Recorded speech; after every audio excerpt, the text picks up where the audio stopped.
Okay po, Miss Ana. So, day 3, first working set tayo. Kailangan ulit natin yung pang-plank natin, yung sa pull-up bar ninyo, yung sa baba, elevated plank. So, i-modify natin siya into pike. Okay? So, from your plank, okay, yung kahapon, nung day 1. So, ito yung plank. Ngayon, itataas natin yung chan. Okay? Exhale through your abdominals, tapos lift as high as you can.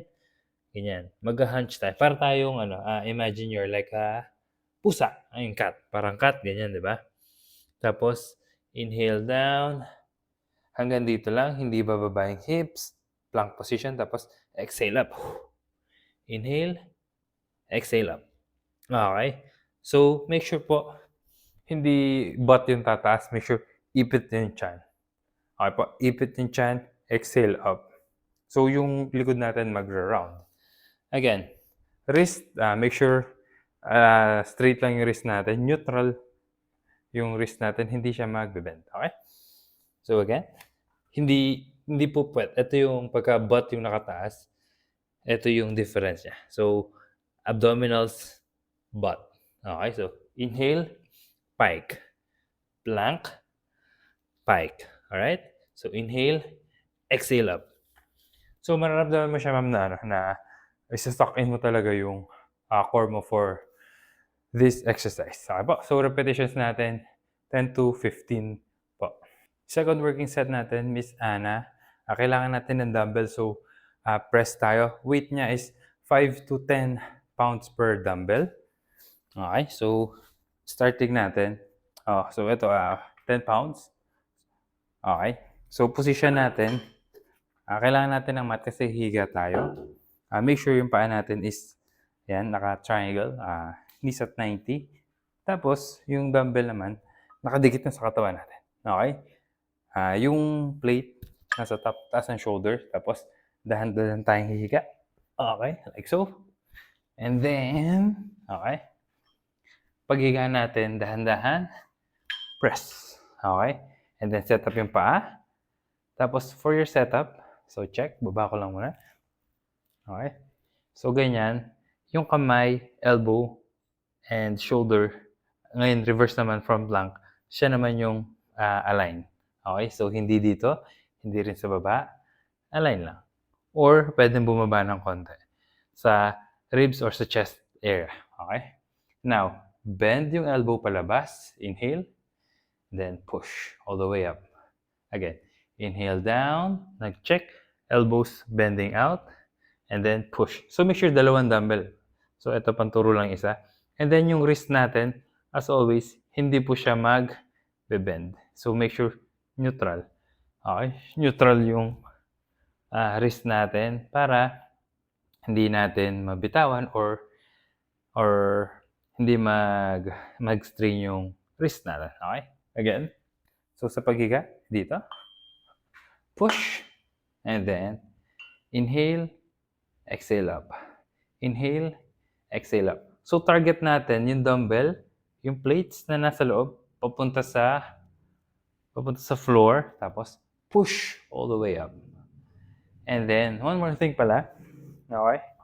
Yung likod natin po, lower back, pwedeng naka-arch ng konti. And then, important dito is yung upper back pressing towards the floor. And then yung ulo nakadikit din sa floor. So, inhale down, exhale, push. Okay? So, imagine, nakahiga po ako. Magiging ganito yung view niya. Elbows, bend. Okay? Level niya, pagbaba is shoulder line. Shoulder line. Hindi po dito. Hindi rin nakaganon. Pag nakahiga, shoulder line, then press. Okay? Pakita natin yung pagtayo pala. So, paghiga, dito, dahan-dahan. Tuck yung chin. And then, press. Okay, so, inhale, exhale. That's 1, 2. Okay, so, kunyari, ano na yan? 10 to 15 repetitions pala. Tapos, lapit sa katawan. Up. Okay? Or, dito sa katawan, side tayo. Baba. Hawak sa kabila. Twist, turn. Okay po. So, yun yung 2 ways na pag alis na ng dumbbell natin. So, side to side movement or uupo tayo na nakadikit sa katawan natin. Opo.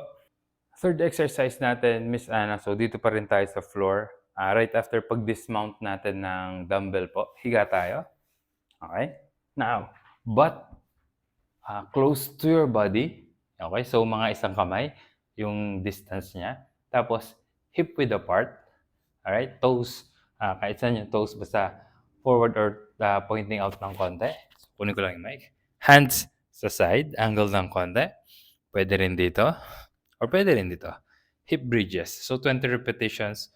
Ito, working your lower back, glutes, and hamstrings. So, press yung ulo and then yung upper back towards the floor. So, press natin pababa and then lift. Okay, so exhale up, inhale down. Exhale, inhale down. Okay, so dito, as high as you can, working your hips, okay, glutes, hamstrings, and lower back. So, 20 repetitions. So, ito yung medyo recovery pace natin, ma'am. Okay po, so that's your third exercise, hip bridges po. Okay po, Miss Ana. So, fourth na tayo, fourth exercise. Higa pa rin tayo. So, abdominals pa rin. And then, sama na natin yung legs. So, check. One leg raises tayo. So, start muna tayo. Both knees at 90 degrees off the floor. Hands sa side or pwede dito. Tapos, tok. Ipit yung chan. Okay, pag sinabi natin, ipit yung chan natin. Make sure yung lower back, pag nakataas na yung paa at 90 yung both knees, yung lower back, make sure nakadikit pa rin siya sa floor or pinakamalapit na possible. So that means you're tucking in your chin, your abdominals. Okay? And then inhale, drop one leg. Pero kung kayang hindi magda-drop sa floor, mas maganda. So hands. Okay, so exhale. Inhale back. Exhale back. So inhale down, exhale up. Okay, so 10 repetitions per leg. Tapusin muna natin yung isang side. Option, nahirapan. Baba natin. Yung isang paa. Tapos up. So inhale, exhale up. Inhale down, exhale up. So avoid natin yung twisting dito. Okay po? Or kung kaya na nakataas yung isang paa, tapos nahirapan ibaba na hindi nahirapan extend na hindi ibababa sa floor, itap lang na mabilis. So like this. So inhale down, exhale up. So quick tap, tap, and then lift. Okay? Or ayun nga, pwedeng ibaba to. Or isa pa pala na option, down, pwedeng bend pareho. So down and up. Okay? Both knees at 90, hindi na i-extend. Okay? So, yun po yung fourth exercise natin. And one more thing pala. Distance ng paa natin is hip width. So, hindi siya magko-close. Hindi rin super open yung paa natin pag nakahiga. Again, hip width apart, yung paa natin. Hindi siya magkadikit. Not too open. Okay po? So, that's your fourth working. So, last workout natin, Miss Ana. So, babalik tayo dun sa elevated plank natin. So, ngayon, nag-graduate na tayo into push-ups. Okay? So, kneeling tayo po. Again. Knees, hip width apart, lean forward. So, dito po, hindi na siya right under. Naka-usog tayo ng konti, forward.